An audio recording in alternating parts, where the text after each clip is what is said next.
ካየኸኝ እስቃለሁ ካላየኸኝ እሰርቃለሁ የሚል ያሰራረቅ ስታይል አለ። ይሄን የሞከረው የጋሞ ዞን አስተዳደር ነው። አርባ ምንጭ የጋሞ ሽማግሌዎች በሀገር አቀፍ ደረጃ ለሽምግልና አምባሳደር ሆናችሁ ለሰላም ላበረከታችሁት አስተዋጽኦ ሽልማት ይገባችኋልና እባክህ ስጥልኝ ብሎ አንቴክ ኢትዮጵያ ቴክስታይል ለጋሞ ዞን አስተዳደር 10 ሚሊዮን ብር ይሰጠዋል። 10 ሚሊዮን ብሯን ይዞ ጸጥ አለ። ዋዜማ ሬዲዮ ቆይቶ ከአንድ ዓመት በኋላ ያቺን ብር አከፋፈልካቸው እንደ ሌላ ሀገር ሽማግሌዎቹ ሲሉት ራሳቸው ይጠይቁኛል። ካየኸኝ እስቃለሁ ካላየኸኝ እሰርቃለሁ ማለት ይሄ ነው። አይተናል። የ10 ሚሊዮን ብር ሽልማቱ ለጋሞ ሽማግሌዎች አልተሰጠም። በሀገር አቀፍ ደረጃ የሰላም አምባሳደር የሆኑት የጋሞ ብሔረሰብ ሽማግሌዎች ከአንድ ዓመት በፊት ለሽምግልና ተግባራቸው አንቴክ ኢትዮጵያ ቴክስታይል ኩባንያ ያበረከተላቸውን የ10 ሚሊዮን ብር ሽልማት እስካሁን እንዳልደረሳቸው ተሰምቷል። ገንዘቡን የተቀበለው የጋሞ ዞን አስተዳደር መሆኑን የገለጹት ሽማግሌዎቹ አርባ ምንጭ ከደረሰ በኋላ ገንዘቡ የት እንደገባ ማወቅ እንዳልቻሉ የጋሞ ማህበረሰብ ተወካይ ተናግረዋል። የጋሞ ዞን አስተዳደር ኃላፊው በጉዳዩ ላይ ምላሽ እንዲሰጡ ለቀረበላቸው ጥያቄ ራሳቸው ሽማግሌዎች ይጠይቁኝ የሚል ምላሽን ሰጥተዋል። ኩባንያው በበኩሉ ሙሉ ገንዘቡን ማስረከቡን ለዋዜማ ሬዲዮ ገልጿል። ክቡራን ተመልካቾቻችን ተጨማሪ መረጃዎችን ለማግኘት የፕላስ ምልክቷን እቺን ሰውዬ እንድገማት። ምን ይላል? አንብቡልኛ። ምን ይላል? ቀን ህዳር 19 2018 ዓ.ም ጉዳዩ የመጨረሻ ማስጠንቀቂያ መስጠትን ይመለከታል።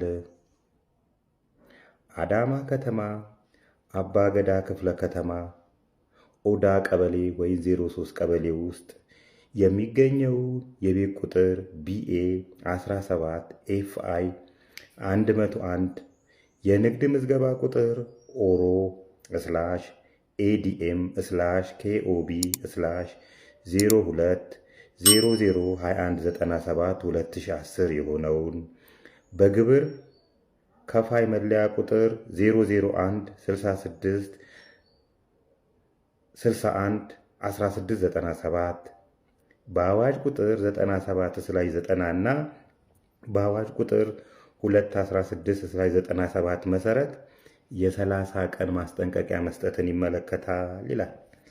አቢሲኒያ የቄራ አገልግሎትን በማስያዣነት አስይዘው ከኤርናሞል ቅርንጫፍ የኢትዮጵያ ንግድ ባንክ ኤርናሞል ቅርንጫፍ የወሰዱትን 124 ሚሊዮን 140,797 ከ89 ሳንቲም መክፈል ባለመቻሉ ምክንያት ይህንን የመጨረሻ ማስጠንቀቂያ ለመስጠት ተገደናልና ሂሳቡን ያለቦትን ዕዳ ይክፈሉ፣ ካልከፈሉ ያስያዙትን ንብረት እንሸጥቦታለን ይላል የኢትዮጵያ ንግድ ባንክ ኤርናሞል ቅርንጫፍ ይላል።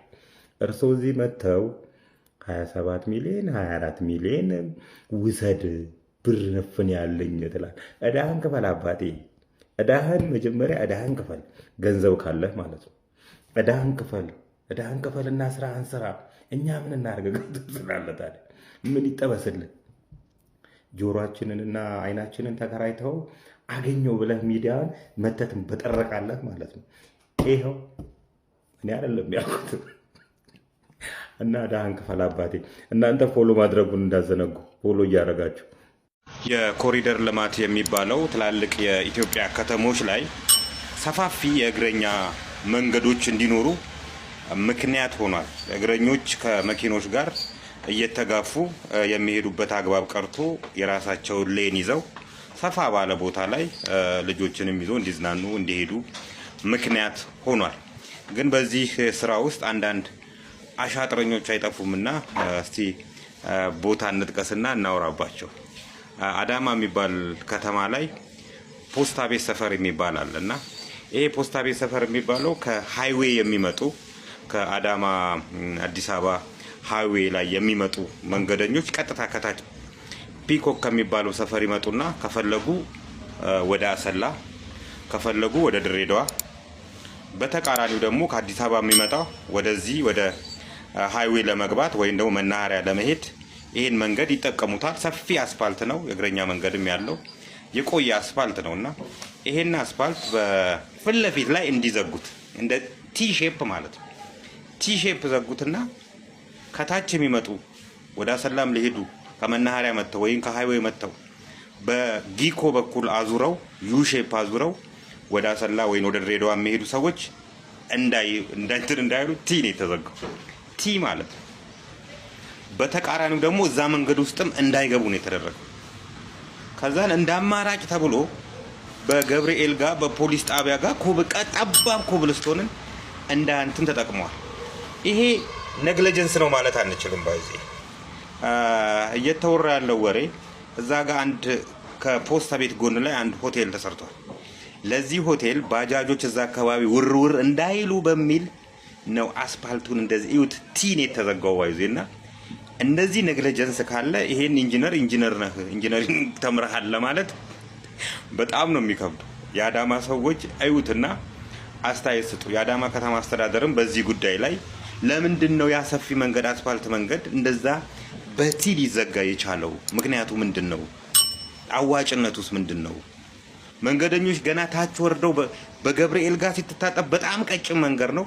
በዛ ላይ ደግሞ ለመኪና የተሰራ መንገድ አይደለምና እንግዲህ በዚህ እንትን ላይ የሚሳተፉ ኮሪደር ልማት ላይ የሚሳተፉ ሰዎች ከሆቴሎች ጋር ከተለያዩ አካላት ጋር በመመሳጠር የመንገዶችን ፕላን በዚህ ደረጃ ሊቀይሩ የሚችሉበት እድል አለና ከተማ አስተዳደሩም ህዝቦችም እዛ የምትኖሩ ሰዎች ህዝቦችም አዩት ለማለት ነው ትዝብቱን ማጋራችሁ።